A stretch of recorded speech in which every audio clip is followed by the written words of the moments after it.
Hi viewers, welcome to our channel.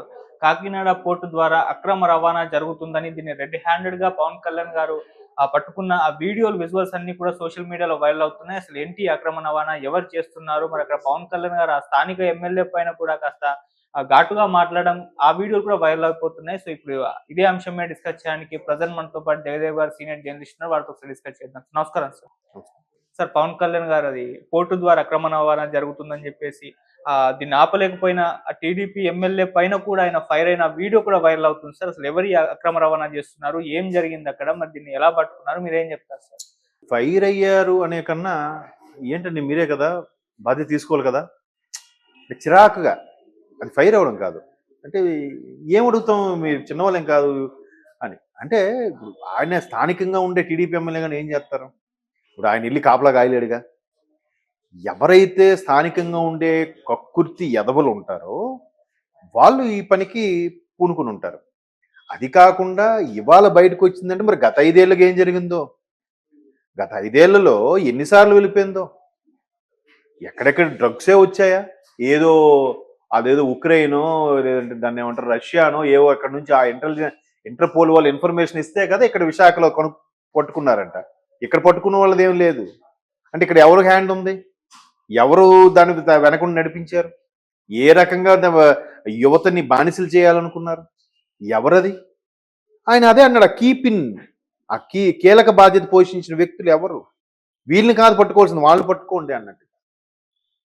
అంటే ఎన్ని టన్నుల రైసు వెళ్ళిపోతుంది అని అంటే ఎక్కడికి వెళ్తుంది, ఏంటి అసలు? అంటే అదే చెప్తున్నాను కదండి. సింగపూర్లోనో ఎక్కడో అంట చాలామంది భారతదేశం గొప్పది కదా అంటారు కదా. సింగపూర్, మలేషియా సరిగ్గా గుర్తులేదు.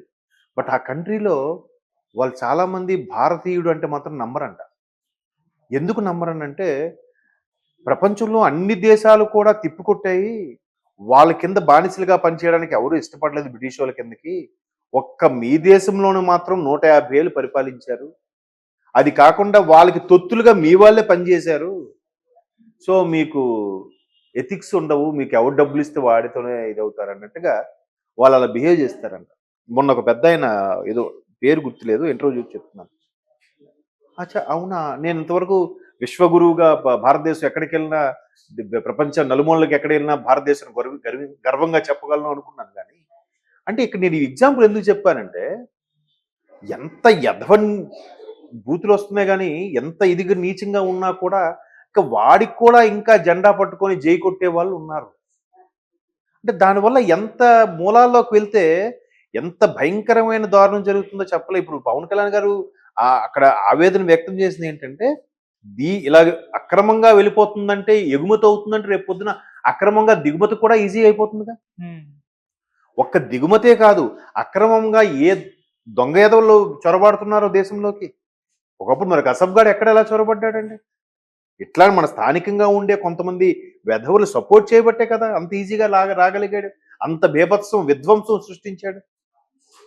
ఒక నలుగురితో వచ్చి ఎంత ఊచకోత కోసేసాడండి. మరి అలాంటివి మళ్ళీ రిపీట్ అవ్వని గ్యారంటీ ఏమైనా ఉందా? నెక్స్ట్, నేను ఉత్తరాంధ్రకు చెందిన వ్యక్తిని.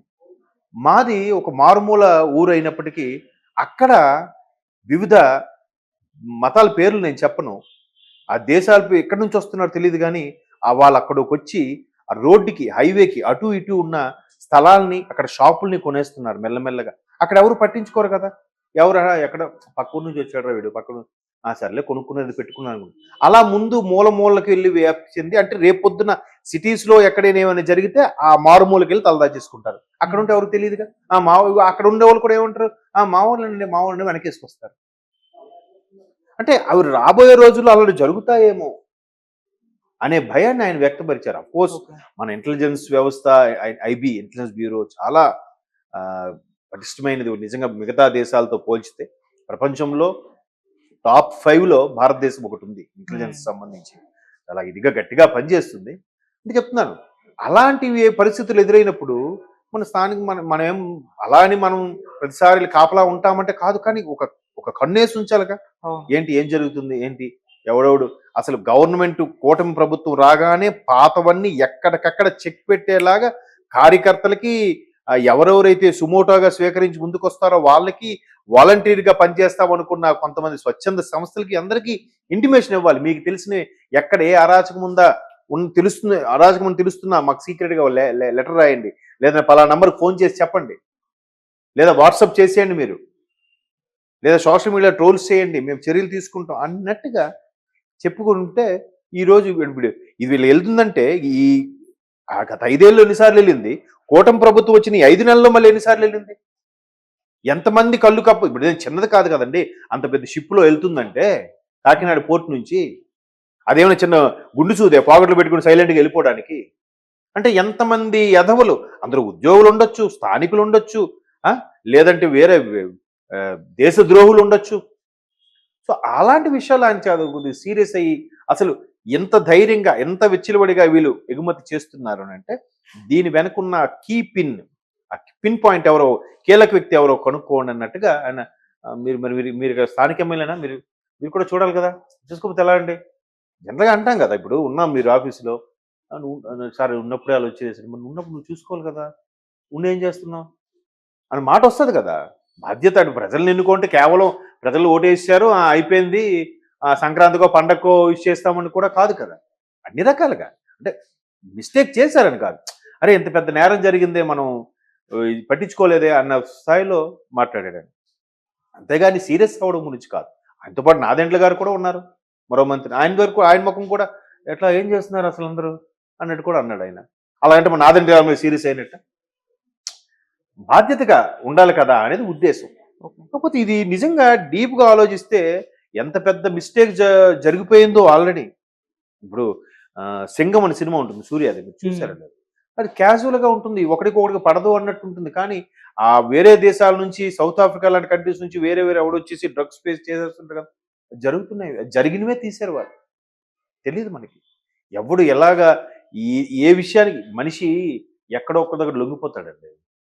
అదేదో సినిమాలో చూపించినట్టుగా 1 కోటి 2 కోట్ల 3 కోట్ల ఎక్కడో డబ్బు ఒకసారి దొరికినా ఏముందిలే, లోపలేస్తారు, బయటకు వచ్చాక డబ్బుతో హ్యాపీ జల్సా చేయొచ్చు కదా, ఉండొచ్చు కదా అనేది కూడా ఉంటారు కదా.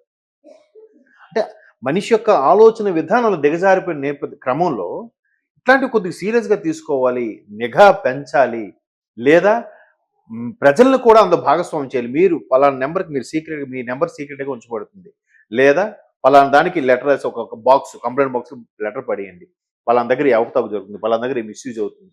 ఇప్పటికప్పుడు చర్యలు. ఇప్పుడు లోకేష్ గారు అదే చేస్తున్నారుగా, ఆయనకి ఎవరు పోస్ట్ చేసినా, ఏం ట్వీట్ చేసినా, ఎవరు ఇన్ఫర్మేషన్ ఇచ్చినా వాళ్ళ సమస్యలు తెలుసుకొని పలానా ఐఐటి అబ్బాయికి ర్యాంక్ వచ్చింది, చదువుకోవడం డబ్బులు లేవు, 1,40,000 ఇచ్చాడు. ఒకడు దుబాయ్లో ఎవరో గొర్రెలు కాసుకుని ఇబ్బంది పడుతున్నాడు, వాడిని రప్పించాడు. మరొకరు ఎవరో ఎయిర్పోర్ట్లో ఉండిపోయారు, పాస్పోర్ట్ ఒక డీసీ, వాళ్ళకి మాట్లాడి వాళ్ళు నిడిపించాడు. ఇలాగ ప్రతిదీ. ఇప్పుడు ఏమంటున్నారు, అందరినీ లోకేష్ బాబుని కలవాలనే కలవరిస్తున్నారు. అలా కలవరిస్తున్నప్పుడు ఖచ్చితంగా అది మంచి వర్క్ చేస్తున్నట్టే కదా. సో అట్లా స్థానిక ఎమ్మెల్యే కూడా, ఒక మంత్రి గారే కాదు,